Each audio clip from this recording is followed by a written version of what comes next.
Magandang gabi mga karwash, mga kabendot, mga ka-DIY. So ayan, may pa-order po tayo. Ito po ay order ni Ma'am Dory Alonso ng Taysan, Batangas. Salamat po ma'am sa tiwala. Talaga namang si ma'am, wala pang 1 hour na nag-i-inquire, nag-down payment na agad, 50%. Salamat po sa lubusang pagtitiwala. So ito po ay pipick upin ni ma'am anytime. Kasi kahapon pa naman po ito tapos, ngayon lang ako nakapag-video. So simula po bukas, anytime, pwede niya na ma-pick up ito. Kasi ang usapan naman po namin ni ma'am ay matatapos ito bago magkatapusan ng buwan. So yan po, 25 pa lang naman ngayon. So natapos naman agad siya. So magki-quick test lang po tayo ngayon. 2-in-1 lang po itong order ni ma'am, 2-in-1. So yung iba 3-in-1, yung iba 4-in-1. Magkakasinlaki lang po sila ng bahayan, pero nagkakaiba lang po sila sa butas at saka syempre yung laman. Kasi 2-in-1 lang naman po yan kung wala yung iba. Pero si ma'am, ang ginawa ko, kasi yung kadalasan po, kahit pa 4-in-1 yan or 3-in-1, tatlo lagi ang hose reel.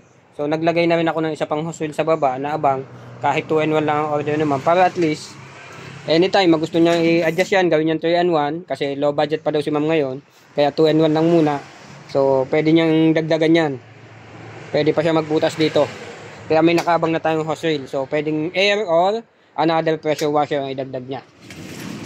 So nasa sa kanya na yun kung ano yung gusto niya idagdag. So testingin natin ang sabon. 40 seconds po nakaset.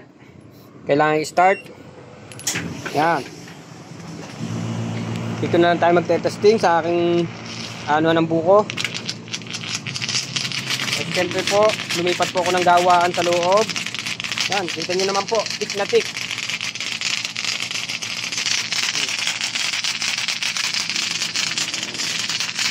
Kapit na kapit.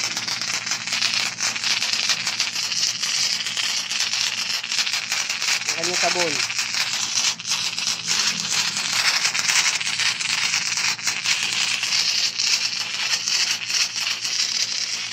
So, 40 seconds, sapat na po yan. Tapos na pong oras. Tayo na po titigil. Tapos na rin po siya. So, ganun lang po. Napakaganda po na sabon niya. Kita nyo po. Parang styro na hindi gumagalaw dyan, na kumapit. Kapit na kapit po siya.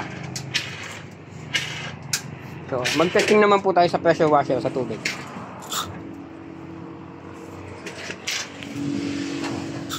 So, hanggang ngayon po, hindi pa siya gumagalaw. So, testingin natin. Sa pressure washer naman po ay 2 minuto. Kailangan nating i-start. Yan, 2 minuto. Start.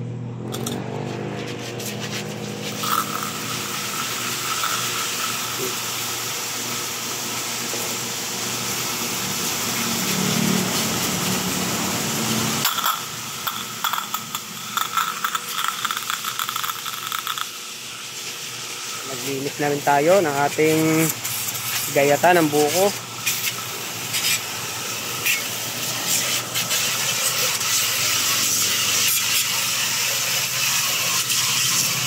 Napakalakas po ng pressure. So tama lang po yung ganyan lakas, wag na po dapat sobrang lakas. Para siyempre po tumatagal ang ating pressure washer. Napapangalagaan po natin. Wag po natin laging ibibigay yung gusto ng mga customer na gusto sobrang lakas. So, doon naman po tayo matatalo. Yung tamang pressure lang po ibibigay natin.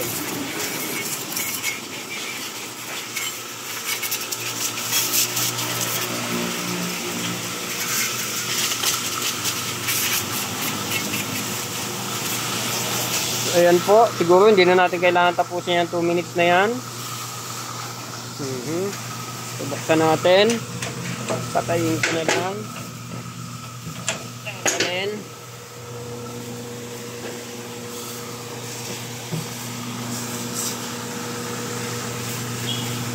So, umbutin ko na lang yung saksak. Yan. Para hindi po masyado matagal ang ating testing. Kasi naman po ay same lang na nangyayari. So, sa loob niya naman po. Ayan. So, pwede pa si ma'am maglagay dito ng isa pang slot, ng coin slot. So, may space pa. Kasi ang design niya po ay pan 3-in-1. So kung 4-in-1 naman po, siyempre dito naman po ako mag-a-adjust. Siyempre po ang loob niyan. Malawak po ang loob. Then, ibalik natin si hose reel. Meron pa rin po tayong submeter. Up. Yan.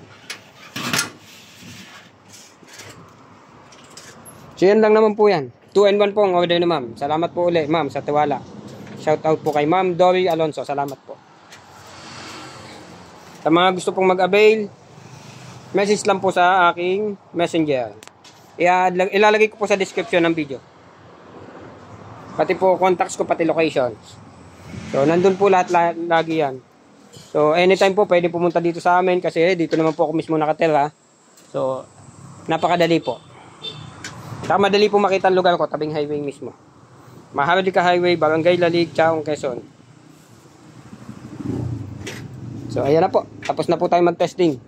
Salamat po ulit sa inyo lahat, mga kakawash, mga kabendo, at mga ka-DIY. Please like, subscribe, and click the bell. Thank you at magandang gabi.